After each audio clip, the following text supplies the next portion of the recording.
ഓരോ മനുഷ്യനും നിർബന്ധമായും ഒരു മനുഷ്യന്റെ ഈമാൻ പൂർണ്ണമാവണമെങ്കിൽ ഹബീബായ നബി സല്ലല്ലാഹു അലൈഹി വസല്ലമ തങ്ങളോടുള്ള പ്രണയം നിർബന്ധമായ ബാധ്യതയാണ്.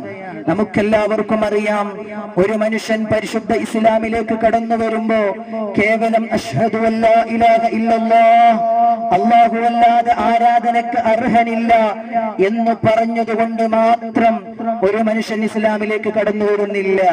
മറിച്ച് അഷ്ഹദു അല്ലാ ഇലാഹ ഇല്ലല്ലാഹ് വ അഷ്ഹദു അന്ന മുഹമ്മദർ റസൂലുള്ളാഹ് എന്ന കലിമ കൂടി ഉറപ്പിച്ചു പറഞ്ഞെങ്കിലേ ഒരു മനുഷ്യൻ യഥാർത്ഥത്തിൽ ഇസ്ലാമിലേക്ക് കടന്നു വരുന്നുള്ളൂ. എന്റെ പ്രിയപ്പെട്ടവരെ, ഇവിടെ നമ്മൾ മനസ്സിലാക്കേണ്ടത്, കേവലം അല്ലാഹുവിലുള്ള വിശ്വാസം മാത്രം കൊണ്ട് ഒരാളും ഇസ്ലാമിലേക്ക് കടന്നു വരുന്നില്ല. മറിച്ച് ഇസ്ലാമിലേക്ക് കടന്നു വരുന്നതും ഒരു മനുഷ്യന്റെ ഈമാൻ പൂർണ്ണമാകുന്നതും